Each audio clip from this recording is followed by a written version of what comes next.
Estamos entonces grabando, estamos en el electivo de filosofía política con el tercero medio, ¿sí? Día 22 de abril. Lo primero, como siempre, ¿cómo están? Mucha tarea, poca tarea, harta prueba, o no tanto, del 1 al 10. Bien, ¿y usted? También, harto trabajo. ¿Tienen harto trabajo ustedes también, o no tanto, en esta semana?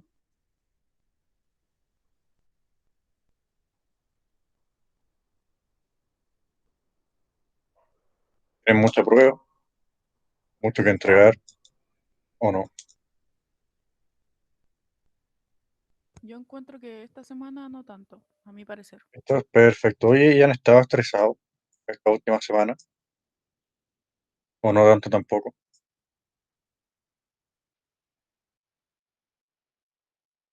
Llevamos prácticamente marzo y abril.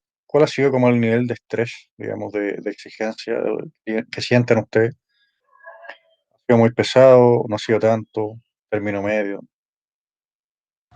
Yo creo que el primer mes fue como más pesado. ¿Ah? Este mes como que un poquito más. Igual uno se estresa un poco porque a veces no sabe hacer las cosas, pero es como principal. Ya, perfecto. Y dice Lucas acá en el chat que esta semana fue la menos estresante. Ya, perfecto. Oye, considerando el tema de la pandemia y de las clases online, ¿consideran ustedes que es más estresante tener clases online que clases presenciales? Sí, dice Maura, Sí, ¿por qué razón? O si alguien ahí quiera conversar un poco de eso. ¿Por qué razón sería más estresante la clase online que la clase presencial? Porque uno no entiende, hay personas que tienen como que entender más presencialmente, entonces cuando uno no está como presencialmente se confunde más, no le puede explicar de la manera correcta. Perfecto. O sea, sería estresante porque es más difícil de entender. ¿Por alguna otra razón también o no? ¿Se pide como que envíen más cosas o que hagan más cosas? ¿O no tanto? Así como desde la perspectiva de ustedes. Igual sí, dice Maura. Y, ¿qué dicen los demás? ¿Se les pide que envíen más cosas o que hagan más cosas que en épocas presenciales o no tanto? yo encuentro un poco que sí, porque, o sea, antes habían cosas que hacíamos en el colegio y llegábamos a la casa con uno o dos, pero ahora es todo. Ya, perfecto. O sea, ahí Lucas también decía que con diferencia, Alonso parece que también quería hablar, ¿o no? Se me olvidó la pregunta. Sí, nada más sencillo que decir si usted cree que en épocas de pandemia, digamos, el trabajo que tienen que hacer es más o es menos o es igual que en épocas normales. No es mayor porque allá lo hacíamos en clase y acá es como que no alcanza el tiempo y tenemos que hacerlo en la casa. Es como que no sé, ¿Hasta se qué? asocia el descanso con tareas. Perfecto. ¿Hasta qué hora trabajan ustedes, por ejemplo, un día normal? Depende del día, pero hay días que porque se me olvida o porque la tarea es larga, como hasta las 12 o Ya, 11. ya, perfecto, depende del día, pero acá dice en el chat también 12 o 11, dice. Oye, pero eso es realmente como porque tienen mucho que hacer, digamos, o por la falta como de organización, ¿creen ustedes? ¿O realmente no alcanza el tiempo, digamos, para lo que se les pide? Yo porque tengo mucho que hacer, o sea, tengo que ayudar, entonces a mí me piden que también haga cosas en la casa. Perfecto, ahí se suma con los trabajos de la casa. Mauro también dice que hay mucho que hacer. Oye, con respecto al caso particular de este ramo, ¿le he dado yo tareas desproporcionadas, digamos, al tiempo que ustedes tienen? ¿O creen ustedes que le he dado igual tiempo para trabajar en clase?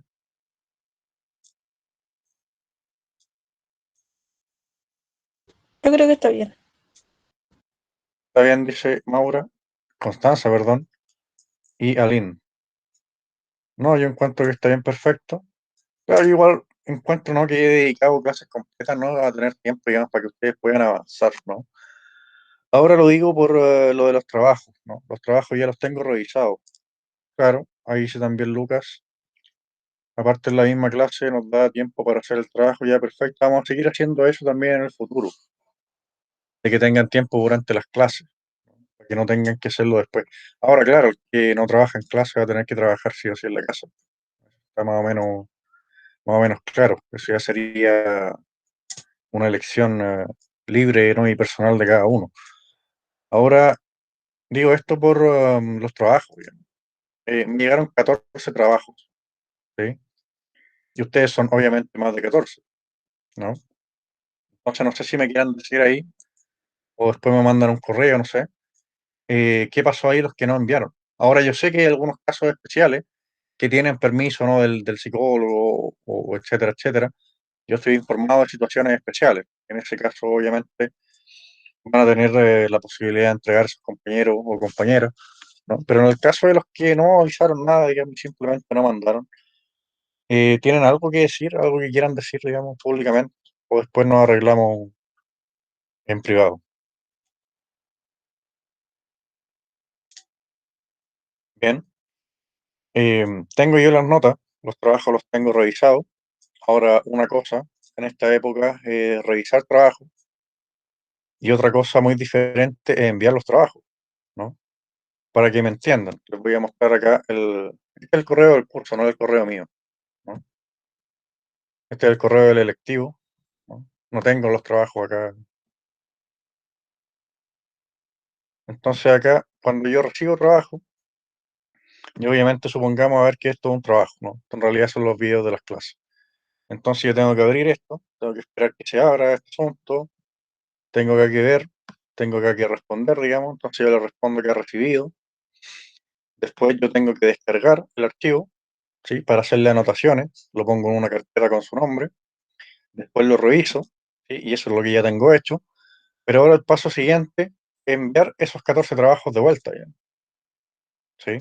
Entonces eso también es tiempo, ¿no? Yo me podría ahorrar ese tiempo mandando todos los trabajos juntos a todo el curso, pero eso también involucra ciertas cuestiones de privacidad. Si hay algún compañero o compañera que no quiera que los demás sepan su nota, digamos, ¿sí? Entonces yo estoy más o menos obligado a enviar todos los trabajos de vuelta uno por uno.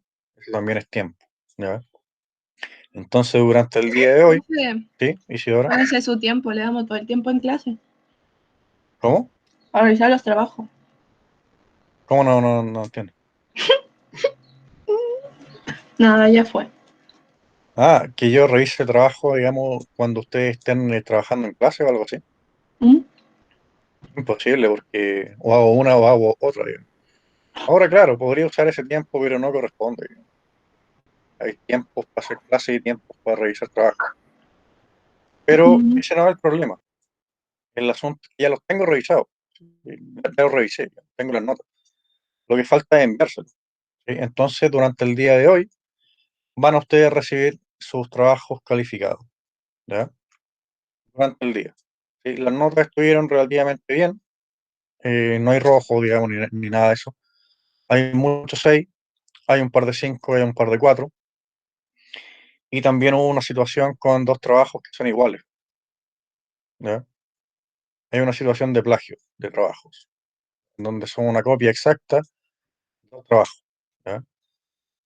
Obviamente la gente, ¿no? que hace eso sabe quiénes son. Si quieren se quedan después, un rato después de clase y hablamos. Si no, vamos a tener que dar aviso ahí a los profes jefes, digamos, a UTP, convivencia, digamos, y empezar ahí con todo ese protocolo desagradable. Entonces les preguntaba yo si estaban o no muy estresados por ese tema. ¿Por qué razones podría tener alguien para copiar un trabajo entero, digamos? A lo mejor estrés, a lo mejor no entendió, a lo mejor no sé cualquier otra razón que vamos a tener que hablar sí o sí después. Pero la gracia es que respondan, digamos, lo que ustedes piensan y si tienen dudas me preguntan. Porque me decían ustedes, voy a volver acá a los comentarios que quedan registrados. Aparte, en la misma clase nos da más tiempo para hacer el trabajo, ¿sí? Me han dicho también acá que los tiempos que yo he dado han estado más o menos bien, ¿sí? Que en otras cosas han tenido ustedes que estar estresados, con mucho que hacer, pero al menos en mi ramo en particular, me dicen por acá, está bien. No, yo encuentro que está bien. Sí, aparte en la misma clase nos da tiempo para hacer el trabajo. Entonces queda constancia que han tenido tiempo para hacerlo. Queda constancia también que el trabajo ha estado más o menos apropiado en términos de extensión, ¿sí? Eso era lo que quería hablar. No sé si tienen algún comentario sobre el trabajo. ¿Algún otro comentario sobre el trabajo? Entonces hoy van a recibir sus notas, digamos. Y en el caso este particular que tuvimos, vamos a tener que arreglarlo sí o sí, porque yo obviamente no puedo aceptar un trabajo que es igual a otro. ¿Sí? Bueno, eso.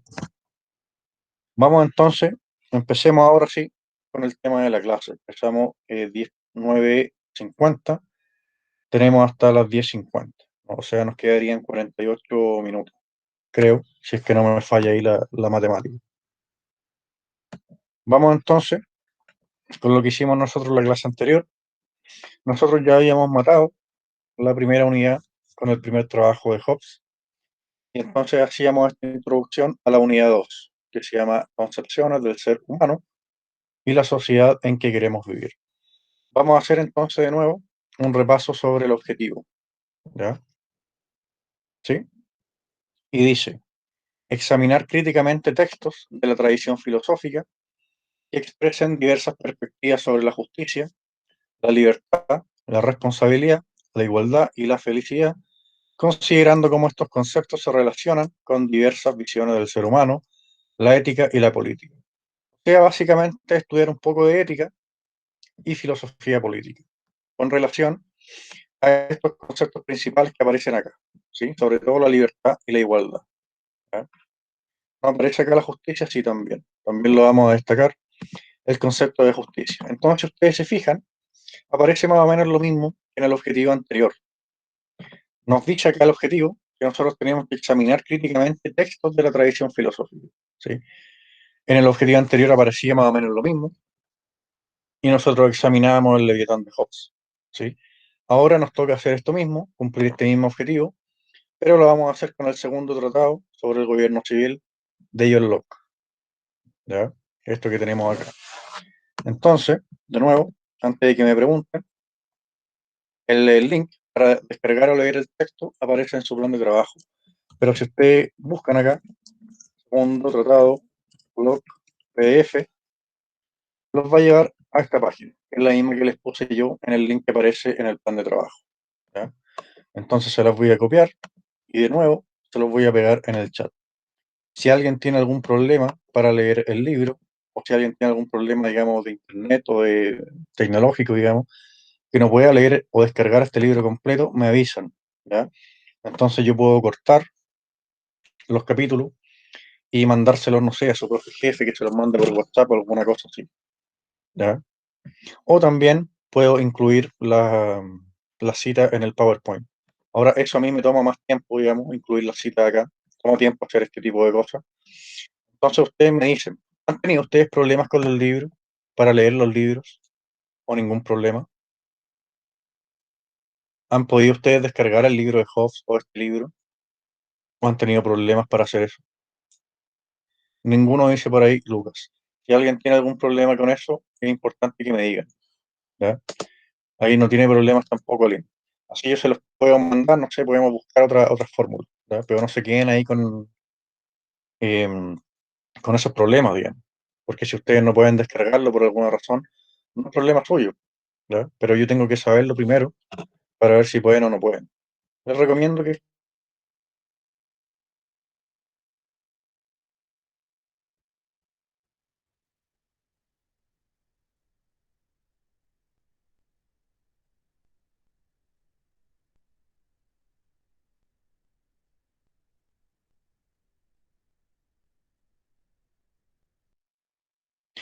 Se me fue el internet durante unos minutos. ¿Qué fue lo último que alcanzaron a escuchar? Que le dijéramos si podíamos descargar los, ¿cómo se llaman? Los libros. Eso, perfecto, muy bien. Sí, se me fue el internet durante como un segundo o algo así. Ahora entonces volvemos a lo de nosotros. Sí. Me interesaba acá los conceptos de libertad e igualdad, ¿no? Decíamos en la clase anterior que al parecer mientras más libertad, menos igualdad, y al parecer mientras más igualdad, menos libertad, ¿no? Les preguntaba yo si estaban de acuerdo con eso o si pensaban que esto no era así. De nuevo le hago esa pregunta. ¿Es verdad que mientras más libertad le damos a la gente, menos igualdad tenemos. Es verdad que mientras más igualdad queremos, menos libertad tenemos que darle a la gente. ¿Están de acuerdo con eso? ¿O no es tan así, como aparece acá? ¿O no se entiende la pregunta y necesitamos recordar algunas cosas?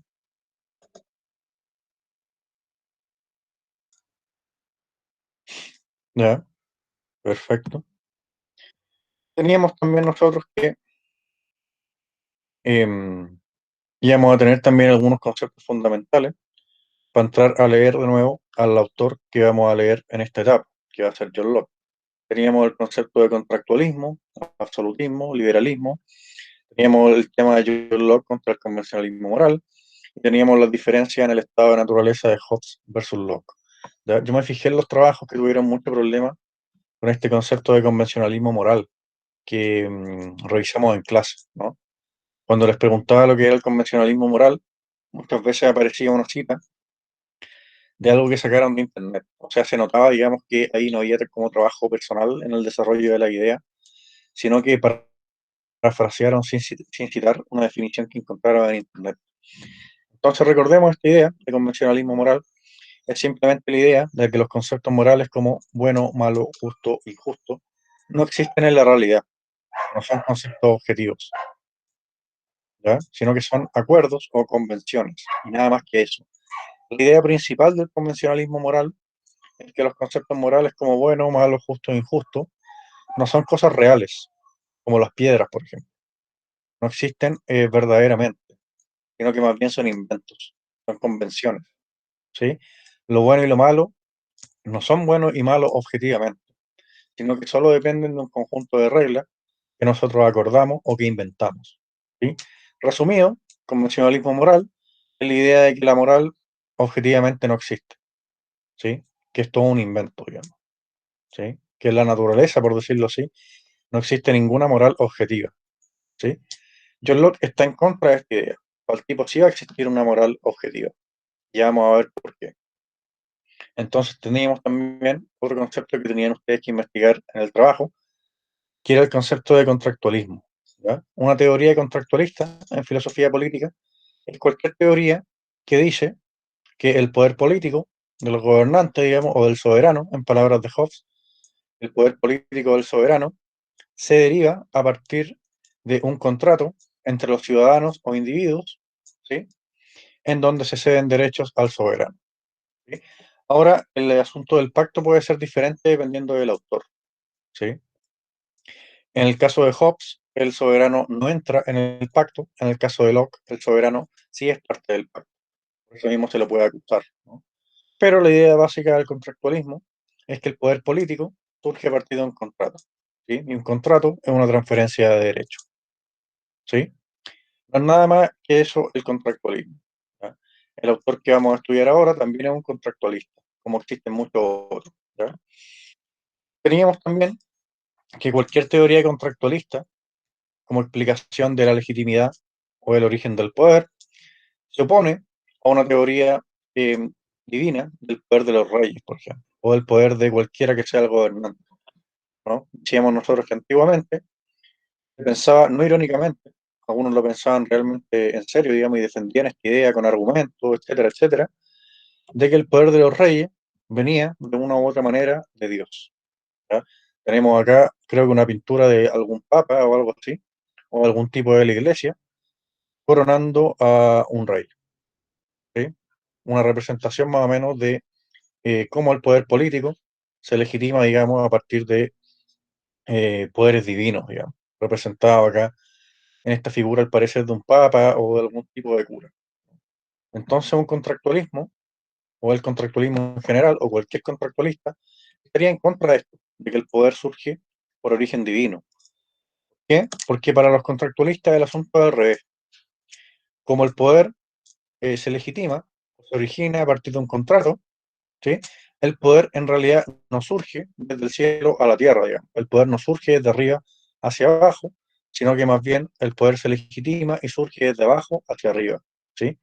Son más bien los individuos los que hacen que el soberano tenga poder.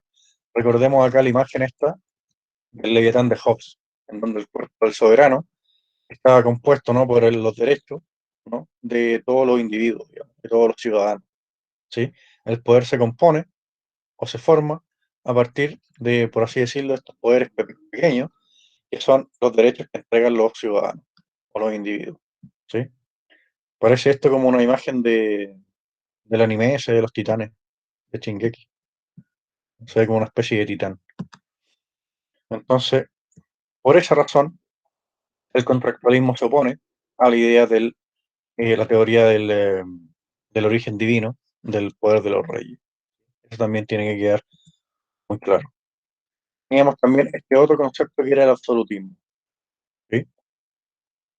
En Hobbes, el soberano quedaba con prácticamente todos los derechos, ¿sí? Teníamos que el soberano podía decir, digamos, lo que era bueno, lo que era malo, podía decir qué doctrinas debían circular y cuáles no. Tampoco hay división de poderes. En el caso de Hobbes, por ejemplo, para Hobbes, una división de poderes haría que una sociedad fuera ingobernable, porque los poderes empezarían a luchar entre ellos. Piensen ustedes lo que pasa en Chile ahora, ¿no? Que tenemos que el gobierno es de cierto sector político y en el Congreso hay mayoría del otro sector político, ¿sí? ¿Qué es lo que pasa con eso? ¿Hay conflicto o no hay conflicto entre el gobierno y el Congreso? Sí, sí hay. Sí, hay.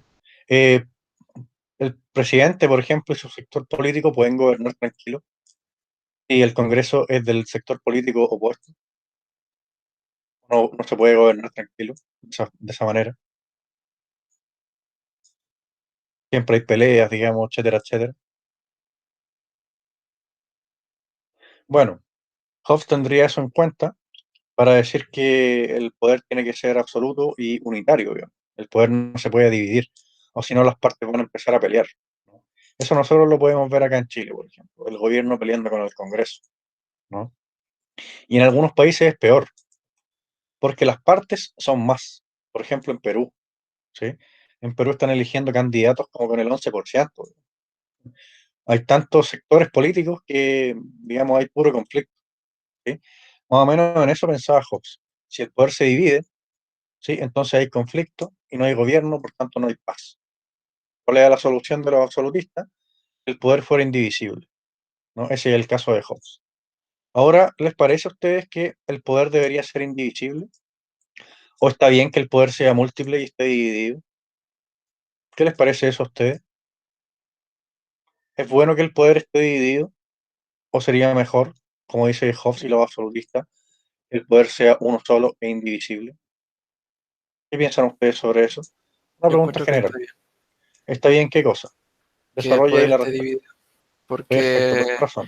porque en cada decisión que hay puede haber punto de vista diferente que puede aportar a la toma final, la puede Claro, mejorar.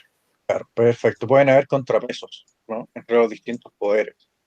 Ahora, como parte negativa de eso, es que si hay muchos poderes diferentes, la cosa se vuelve más o menos ingobernable, ¿sí?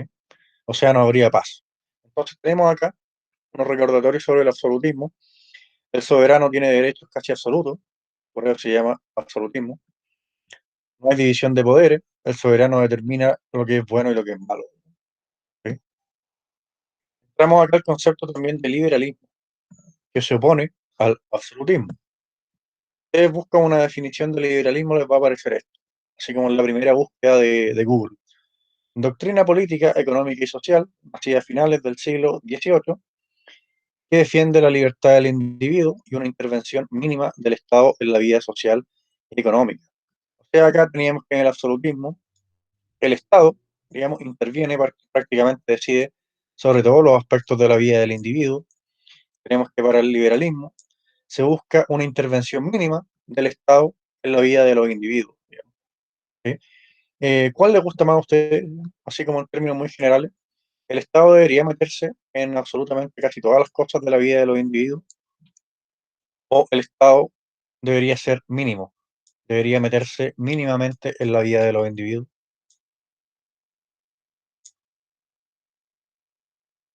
Una pregunta general, una respuesta general a partir de esto.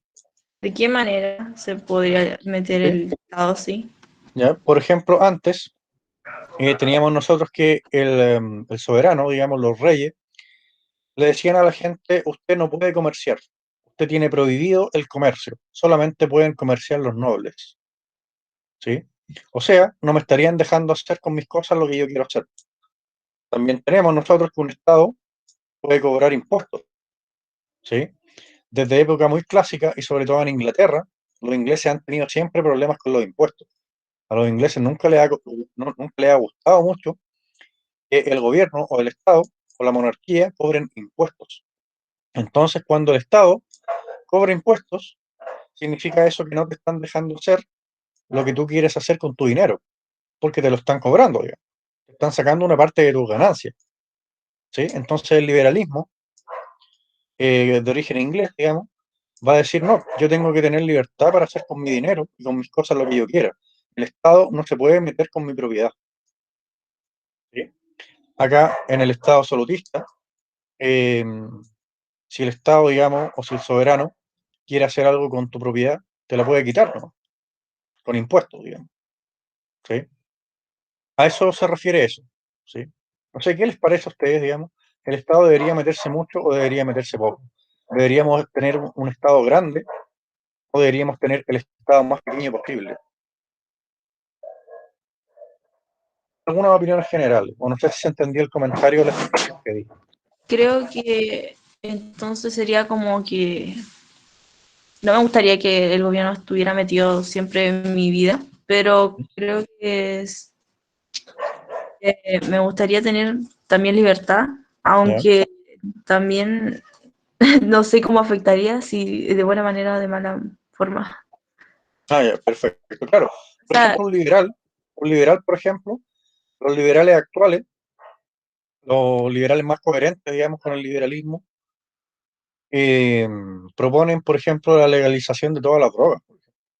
Consideran que eso no es algo en lo que el gobierno se debería meter, sino que yo puedo decidir qué hacer, digamos, con mi cuerpo y con lo que consumo, ¿sí? En el liberalismo más moderno, más moderno. El Estado no se debería meter en eso, ¿sí? Cosas así más o menos son las que proponen los liberales más o menos modernos. Ahora acá nosotros vamos a estudiar el liberalismo clásico, para después estudiar el liberalismo moderno, ¿no? Los liberales también, en sentido económico, dicen, por ejemplo, con mi propiedad yo puedo hacer lo que quiero. Déjenme vender lo que yo quiero al precio que yo quiera. Y dejen a la gente decidir si están dispuestos a pagar o no están dispuestos a pagar. Entonces, en ese sentido, el Estado no debería fijar los precios, ¿sí? El Estado no debería decidir los precios de las cosas, sino que los precios se tendrían que decidir, digamos, a partir del precio en que yo lo quiero vender y el precio en que me lo quieren comprar. O sea, libertad económica, digamos. Ese sería el liberalismo económico, ¿sí? Vamos a estudiar entonces las bases filosóficas de toda esta idea. Y vamos a ver lo que tienen de bueno y lo que tienen de malo. Porque recordemos que el objetivo es examinar críticamente, digamos. O sea, yo no les enseño estas cosas para que ustedes acepten todo, digamos, sino más bien para que hagan crítica. Entonces empezamos nosotros en la clase anterior a leer a John Locke, ¿sí? Que es considerado el padre del liberalismo clásico. De John Locke todavía se sigue hablando, ¿ya?, en debates políticos. He escuchado, ¿no?, a muchos comentaristas políticos en estos programas de discusión hablando de John Locke. También en YouTube, digamos, algunos liberales, está, no sé, de los conocidos Axel Kaiser, Javier Milei, Paralelo 33, que se declaran libertarios, digamos, hablan mucho los tipos de John Locke. Vamos a ver entonces, a repasar contra qué escribe John Locke.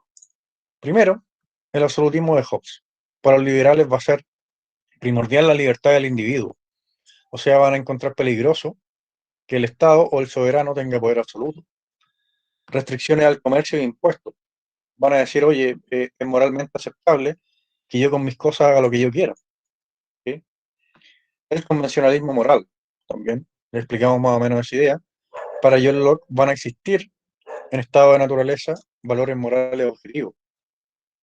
Por eso mismo, el estado de naturaleza se va a diferenciar del estado de naturaleza de Hobbes. Para Locke, el estado de naturaleza no va a ser un estado de guerra. De hecho, ahí viene de los Reyes, ya más o menos explicamos eso, y va a mostrar este tipo, o va a pretender mostrar, que existe moral antes del Estado. O sea, que lo bueno, lo malo, lo justo y lo injusto existen antes de que un soberano lo declare, ¿sí?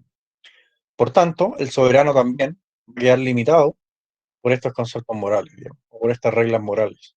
Por tanto, el soberano se va a poder juzgar.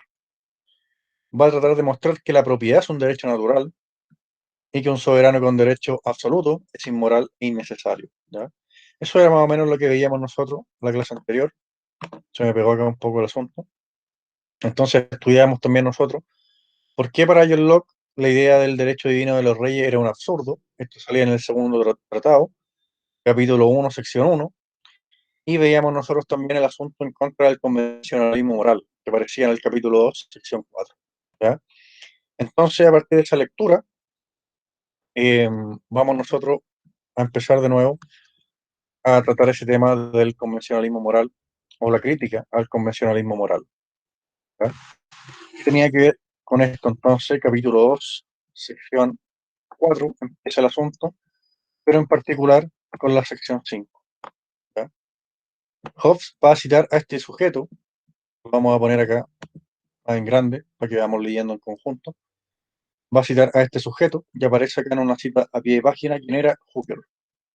Al parecer se llama Ricardo Hooker, eclesiástico de la Reforma, teólogo de la Iglesia Anglicana, ¿ya? O sea, al parecer es un cura importante de la época, ¿sí? Eclesiástico de la Reforma, no de la Reforma protestante, de los ingleses, cuando dejaron de ser católicos. Entonces, al parecer, Hooker era un cura más o menos importante al que yo lo cita. Entonces, me gustaría acá que me ayuden con la lectura. ¿Quién me puede ayudar a leer? ¿Quién se ofrece? Cuando pregunto esto en básica, te ofrecen todos quieren leer. En media cambia mucho. ¿Quién lee? ¿Quién me ayuda? Alonso, ¿podría ayudarme Alonso? Bueno, bueno, Bueno, Alonso, entonces acá, el número 5. ya.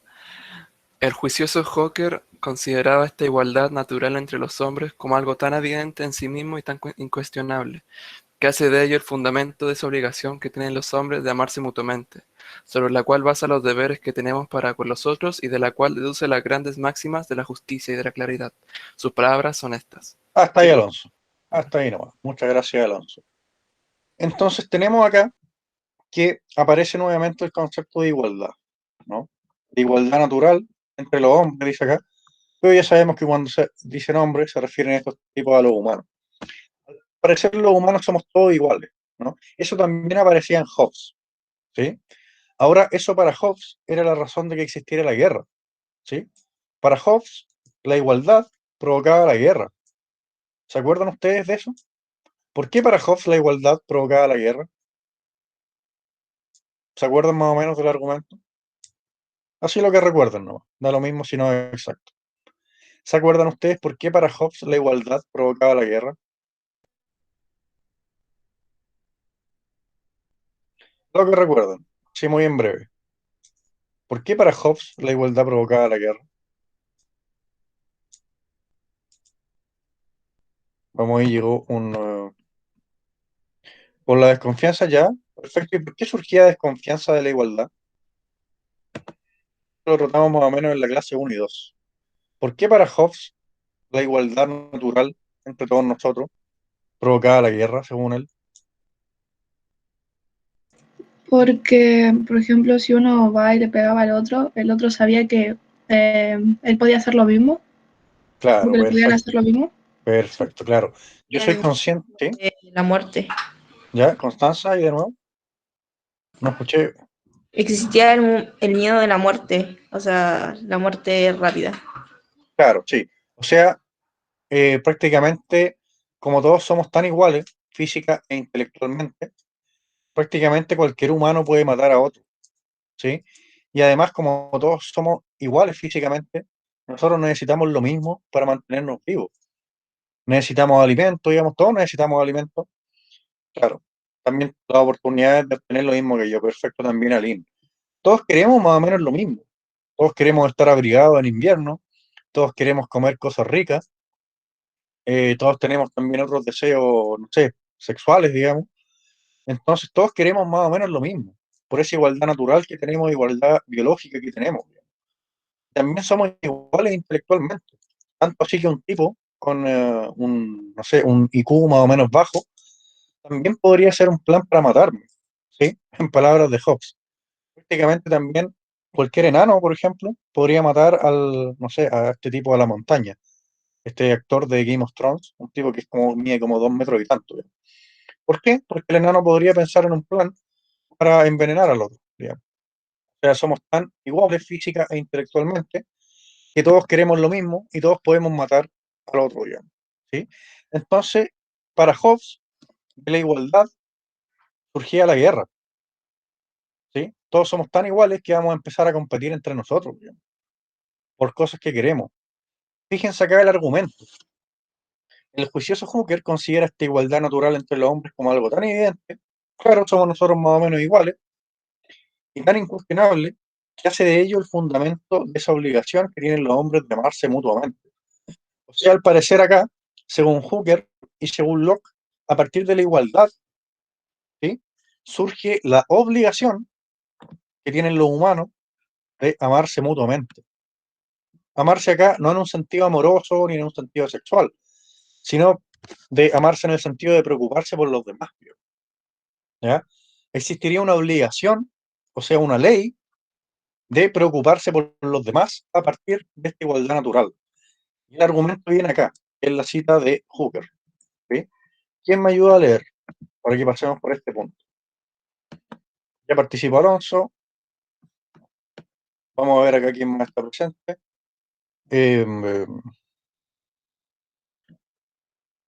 Maura. Maura, ¿podría ayudarme a leer? Maura. ¿Está Maura? Maura. Ya, no le funciona ahí. Renato. ¿Está Renato? Renato. Sí, ¿Me puede ayudar a leer, Renato? bueno. Ya. Acá entonces donde empieza la cita del juicioso Hooker, ¿no? Al parecer un cura importante de la época.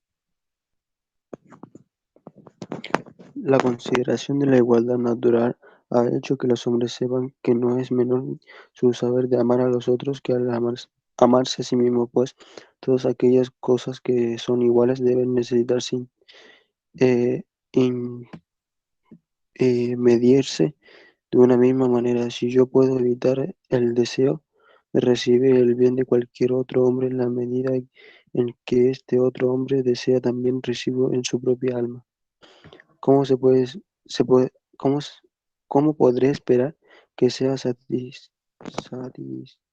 satisfecha parte alguna de estos deseos míos si no me cuido de satisfacer el deseo semejante que sin duda tiene lugar en los demás, siendo todos de una misma naturaleza?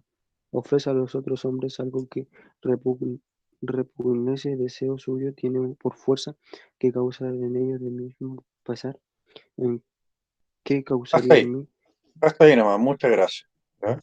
Recuerden que cuando aparece un signo de pregunta, se pone la entonación de la voz como si fuera una pregunta, ¿no? ¿Cómo podré esperar que sea satisfecha parte alguna de ese deseo mío si no me cuido de satisfacer el deseo semejante que sin duda tiene lugar en los demás, siendo todos de una misma naturaleza? Acá se repite la idea de igualdad, ¿no? Entonces, al parecer, el tipo me da el siguiente argumento, ¿no? Que es muy importante esta parte que aparece acá. Todas aquellas cosas que son iguales deben necesariamente medirse de una misma manera, ¿sí? Entonces tenemos que tanto yo como ustedes, por ejemplo, somos iguales, ¿sí? Somos humanos, digamos, tenemos las mismas necesidades, sentimos las cosas más o menos de la misma manera. Por tanto, si yo a mí mismo me trato de cierta forma, yo debería tratarlos de la misma forma a ustedes. ¿Por qué? Porque ustedes y yo somos iguales. Y todas aquellas cosas que son iguales deben necesariamente medirse de la misma manera. Entonces, como yo y ustedes son iguales, si yo me trato a mí mismo de cierta manera, tengo que tratarlo a ustedes también de cierta manera. De eso se sigue, ¿no? Que yo a usted no lo puedo matar. Supongamos que estamos en estado de naturaleza y yo voy y le pego a usted un palo en la cabeza, digamos, simplemente porque sí, ¿sí? Me diría Hooker y Locke que yo no estoy siendo racional. ¿Por qué razón? Porque yo estaría midiendo de manera diferente dos cosas que son iguales. Es decir, me estaría tratando a mí de una manera y a usted de una manera completamente diferente. Pero como tanto usted y yo somos iguales, yo debería tratarme a mí mismo de la misma manera que lo trata a usted. Y al revés, debería tratarlo a usted de la misma manera que me gustaría que me trataran a mí. ¿Sí? Entonces se sigue acá que en el estado de naturaleza existe, al parecer, esta regla moral de que yo tengo que tratar a los demás de la misma forma como me trato a mí mismo. Vamos a esquematizar un poco más el argumento. ¿Sí? Entonces, lo que tenemos hasta acá, el resumen que tenemos hasta acá. No existe derecho divino de los reyes a mandar sobre nadie, ya que no hay nada en la Biblia que lo señale, eso lo veíamos en la clase anterior. Si lo señalara, el linaje de una supuesta familia real de más de 2000 años se hubiera perdido. De esto concluye Locke que todos los hombres son perfectamente iguales, ¿no? Estamos acá hoy día, ¿sí? Todos los hombres, digamos, o sea, toda la humanidad, cada individuo humano, es perfectamente igual con respecto a otro, ¿ya? Es decir, nadie manda sobre nadie. ¿Por qué? Nadie tiene ningún derecho divino. Ahora uno podría pensar, bueno, si nadie manda sobre nadie, entonces yo podría hacer lo que quiera, que era la conclusión que sacaba Hobbes. Pero no, a partir de la cita de Hooker, de que todas las cosas iguales deben medirse de la misma manera, lo concluye que es irracional tratar a los demás de una manera contraria a cómo me trato a mí mismo, ya que yo y los demás somos iguales, ¿sí? Por tanto, ¿sí? No tengo ningún derecho de dominar a los demás por la fuerza. Recordemos que los hombres son perfectamente iguales, ¿sí? Por eso nadie manda sobre ningún otro. Entonces de esta igualdad surge que nadie tiene derecho de dominar por la fuerza a los demás. Además que en este caso, ¿sí? Si yo a usted en estado de naturaleza lo domino o la domino por la fuerza, la estaría tratando a usted, digamos, de manera diferente a cómo me trato a mí mismo. Por tanto, estaría midiendo de manera diferente dos cosas que son iguales. Por esas dos razones, ¿sí? Tenemos que en Locke existe moral en el estado de naturaleza. O sea, existen leyes que yo no puedo traspasar sin convertirme en un ser irracional. ¿Sí? ¿Por qué? Porque si yo, de nuevo, si yo lo domino a usted por la fuerza en el estado de naturaleza, estaría adjudicándome un derecho de mandar. ¿Sí? Pero, como todos somos iguales, nadie manda sobre otro.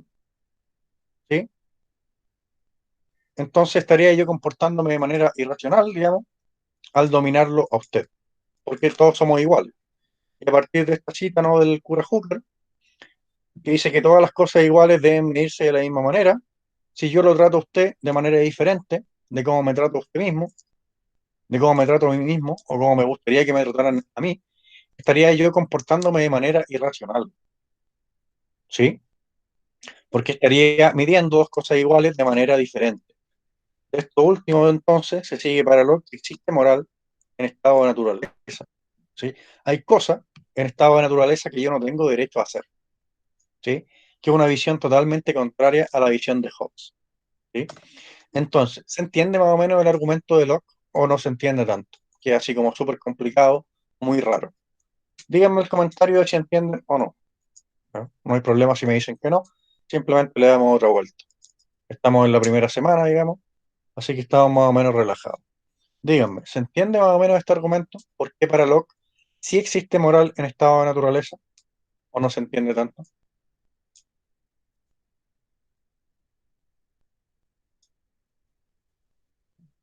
Díganme que sí o que no. ¿Ya? Recuerden que quedarse callado cuando hay una duda es lo peor que ustedes no pueden, es lo peor que ustedes pueden hacer, ¿sí? Porque las dudas se responden en clase. Díganme más o menos si se entiende o no se entiende tanto, o si está muy complicado o si está muy raro.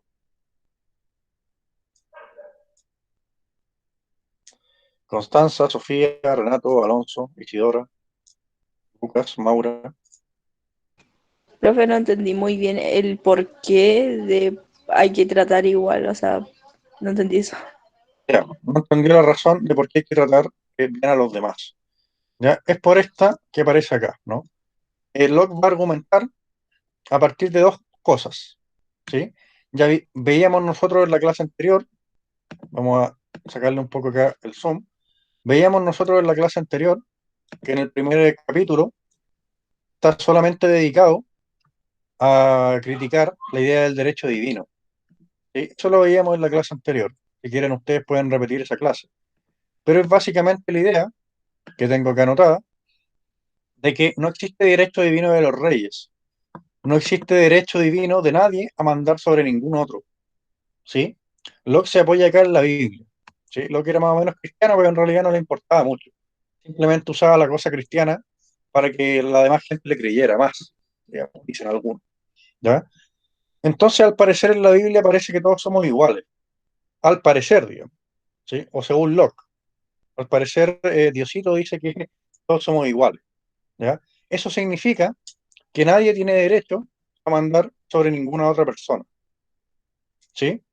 Entonces, como primer supuesto, Locke va a admitir que todos somos iguales. Por tanto, nadie tiene derecho a mandar sobre los otros. ¿Sí? ¿Por qué nadie tiene derecho a mandar sobre los otros? Porque no hay ninguna razón, no hay absolutamente ninguna razón para asumir una diferencia de poderes.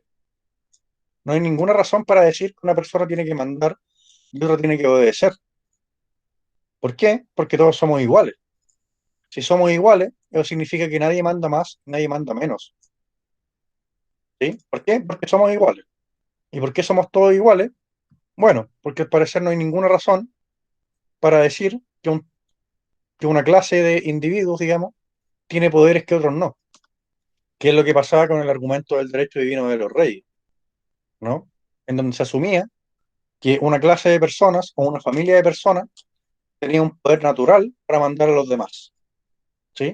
Como no existe ese poder natural para Locke y todos somos iguales, de eso se sigue que nadie manda sobre ninguna otra persona. Nadie tiene el derecho de mandar sobre ninguna otra persona. ¿Por qué? Porque no existe ninguna razón, ¿sí? Ahora uno podría decir, siguiendo Hobbes, pero bueno, yo podría simplemente en estado de naturaleza obligarte a hacer lo que yo quiero. Podría yo obligarte a mandar sobre ti. Y acá Locke, para argumentar en contra de eso, se apoya en el argumento acá del cura Hooker, ¿sí? Que básicamente dice, ¿no? Que todas aquellas cosas que son iguales deben necesariamente medirse de una misma manera. Y fíjense ustedes acá lo que dice antes el cura. La consideración de la igualdad natural ha hecho que los hombres sepan que no es menor su deber de amar a los otros que el de amarse a sí mismo. ¿Ya? Y dice Locke, antes de empezar a comentar esto, acá, no hay nada más evidente, no hay nada más evidente, digamos, no hay nada más que es obvio de por sí, que el que criaturas de la misma especie y rango, nacidas todas para disfrutar en conjunto de las mismas ventajas naturales y para hacer uso de las mismas facultades, hayan de ser también iguales entre sí, sin subordinación, ¿sí? Entonces a Locke le parece obvio, ¿sí? Que como somos criaturas de la misma especie y del mismo rango, nacidos todos para disfrutar en conjunto las mismas ventajas naturales, no hay nada más obvio que decir también que tenemos que ser iguales entre todos nosotros sin ninguna subordinación. O sea, como somos todos iguales, nadie tiene derecho a mandar sobre los otros. ¿Por qué? Porque no hay ninguna razón para que uno mande sobre otro, porque somos todos iguales. Uno podría decir de nuevo con Hobbes, pero bueno, yo soy más fuerte, por tanto te puedo dominar, ¿sí? Entonces ahí este tipo usa la cita del cura Hooker, quien dice, todas aquellas cosas que son iguales deben necesariamente medirse. Acá por la palabra medirse, el tipo quiere decir tratarse.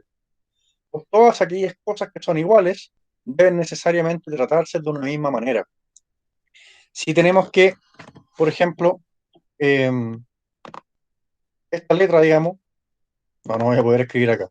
Si tenemos que todos nosotros somos iguales, somos todos humanos, digamos, no hay ninguna razón para tratar a un humano de manera diferente de como trato a otro humano absolutamente igual. ¿Sí? Por esa razón, yo me trato a mí mismo de cierta manera y soy humano, necesariamente tengo que tratar al otro humano de la misma manera como me trato a mí mismo. ¿sí? Porque dos cosas que son iguales se tienen que tratar de la misma manera, dice acá en la cita del cura Hooker, ¿sí? Por eso se sigue que si a mí me gustaría que me trataran bien, yo debo también tratar bien a otro humano, digamos. Obviamente a otro humano que sea más o menos como yo, ¿sí? Obviamente no puedo tratar bien a otro que me viene a pegar, digamos, pero ya vamos a hablar de eso. Si todos, digamos, por así decirlo, hacemos lo que nos gustaría que nos hicieran, digamos, o nos comportamos de manera que sabemos que también les gustaría a los demás, nosotros no tendríamos ninguna razón para tratar al otro de manera diferente, ¿sí? Obviamente si alguien me viene a atacar, tengo todo el derecho de defenderme, ¿sí? Pero en casos normales, yo no tendría por qué tratar a otro de manera muy diferente a cómo me trato a mí mismo, porque somos los dos criaturas de la misma especie y rango, ¿sí? Somos de la misma especie y del mismo rango, porque no hay ninguna razón para decir que alguien mande más que otro, ¿sí? Por estas razones, ya que todos somos iguales y del mismo rango, nadie manda más que otro, ¿sí? Y por la razón de que todos somos iguales, no puedo yo ir y matar a otra persona porque sí. ¿Por qué? Porque estaría tratando a otra persona de una manera que no me trataría a mí mismo, ¿sí? Entonces, para Locke, esto sería una regla moral, ¿sí? Que existiría en estado de naturaleza y que nos la mostraría la razón. Por eso, ir y matar a una persona porque sí, o ir y robar a una persona porque sí, sería un acto irracional, sería ir en contra de la misma razón, ¿sí? Entonces, por eso, se sigue que para Locke hay moral en el estado de naturaleza. Es irracional tratar a los demás de una manera contraria a cómo me trato a mí mismo, ya que yo y los demás somos iguales. Por lo tanto, no tengo ningún derecho de dominar a los demás por la fuerza. Esto último se sigue que existe moral en el estado de naturaleza. Tenemos un sistema más o menos parecido al de Hobbes, también John Locke habla de estado de naturaleza, pero si ustedes se fijan, el sistema es completamente diferente. Para Locke sí existen leyes en estado de naturaleza, pero son leyes morales, digamos. Y si yo traspaso esas leyes morales, me convierto en un ser irracional, ¿sí? Ya vamos a ver lo que pasa con eso en el futuro, digamos. Pero básicamente, si yo voy y mato a los demás, los otros me pueden tratar como un animal, porque no me estoy guiando por la razón. La razón me muestra que dos cosas iguales se tienen que tratar de la misma manera. Yo y el resto de la humanidad somos iguales, por tanto yo tengo que tratar al resto de la humanidad de la manera que me trataría a mí mismo, ¿sí? De nuevo, ¿se entiende un poco más el argumento o todavía queda así como muy complicado? Díganme que sí o que no, Yo resolvemos el sí, problema. Aline me dice que sí. Perfecto, Aline, ¿me puede explicar entonces usted por qué para Locke sí existiría moral en el estado de naturaleza? Los apuntes que tomé dice que todos somos iguales, ya que nadie tiene ningún poder divino y Ujú. porque somos de la misma especie y rango, lo que denomina que sí existe moral en el estado de naturaleza. Ya, perfecto. Ahí falta, digamos, en el apunte la cita hacia lo que dice el cura Hooker, ¿no? Esto es muy importante, ¿sí? No, sí, sí la tengo. Perfecto. Todas aquellas cosas que son iguales deben necesariamente medirse de una misma manera. Es decir, yo no puedo tratar al otro de manera diferente de cómo me gustaría que me trataran a mí. Eso sería irracional. Estaría yo violando esta ley moral que para Locke surge de la razón. La razón me mostraría esto, ¿sí? Entonces, si yo traspaso eso, me convertiría en un ser irracional, ¿sí? Entonces, esta sería la regla que para Locke existiría en el estado de naturaleza, ¿sí? Yo no puedo ir y matar a los demás, yo no puedo ir y, no sé, robar o violar, digamos, o cualquier cosa así, porque estaría haciendo algo que no me gustaría que me hicieran a mí. O sea, estaría tratando dos cosas iguales de manera diferente. Por tanto, eso me haría un ser irracional. Estaría yo violando una ley de la razón. Eso va a ser para Locke esta ley moral, bien. De nuevo les pregunto a los demás también, Aline, ahí muy bien. ¿Por qué para Locke existe moral en el estado de naturaleza? ¿Se entendió la razón o queda todavía muy complicado o les parece a ustedes muy complicado? No se entiende mucho, queda como muy oscuro, no tiene sentido. Díganme No se sinceramente. ¿Se entiende? Dice Constanza, ¿me lo podría explicar, Constanza? Básicamente es porque todos somos iguales y básicamente también es porque si uno sobrepasa a otro sería como si yo me estuviera sobrepasando sobre mí mismo. No tendría sentido. Perfecto, bien, Constanza también. Oye, y en este sentido, ¿a quién le creen más ustedes? ¿A Hobbes o a Locke? Para Hobbes, recordemos, de la igualdad se sigue que hay guerra y que yo puedo, digamos, ir y hacerle cualquier cosa a los demás en búsqueda de mi supervivencia. Para Locke es lo contrario. Para Locke, en el estado de naturaleza, todos somos iguales y de esa igualdad surge la regla de que yo no puedo ir y matar o robar porque sí. ¿Qué argumento les parece más convincente? ¿El de Hobbes o el de Locke? En el estado de naturaleza, ¿existe una moral objetiva o no existe una moral objetiva? En el caso de Hobbes, la respuesta es no. No existen valores morales en estado de naturaleza. En el caso de Locke, la respuesta es afirmativa. Sí existen valores morales en el estado de naturaleza. ¿Sí? ¿Con quién están más de acuerdo ustedes? ¿Con Hobbes o con Locke? ¿Cuál les convence más?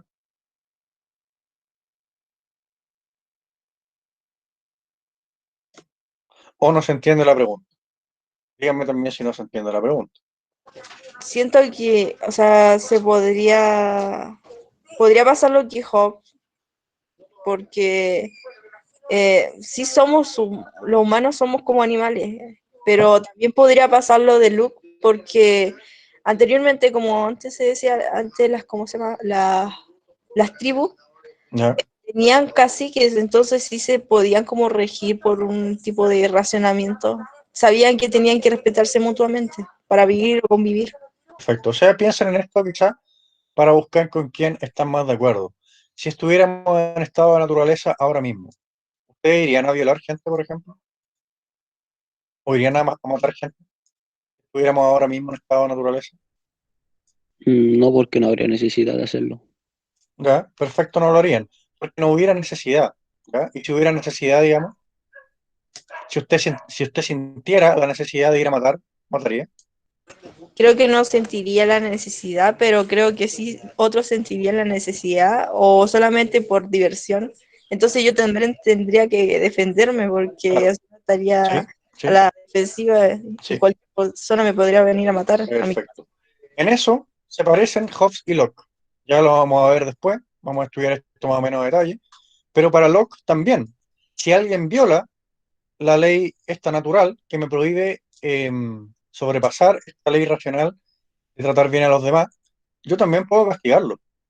¿Sí? De hecho, Locke dice algo así como que el que está preparado para ir a matar a otra persona tiene que estar preparado para que lo maten a él también. ¿Sí? Pero eso lo vamos a ver en la próxima clase. ¿Ya? Entonces ustedes van a tener, Constanza, que yo la mano arriba. Constanza, No, perdón, es que se la apreté sin querer.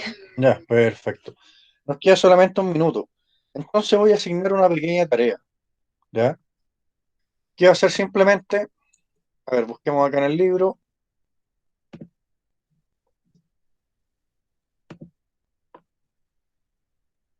simplemente leer capítulo 2, la sección 4, 5, 6 y 7.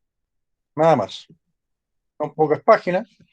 Ahora, si ustedes por alguna razón dicen, oye, esto es demasiado, yo no voy a leer nada, porque no me gusta leer y es malo leer, etcétera, etcétera.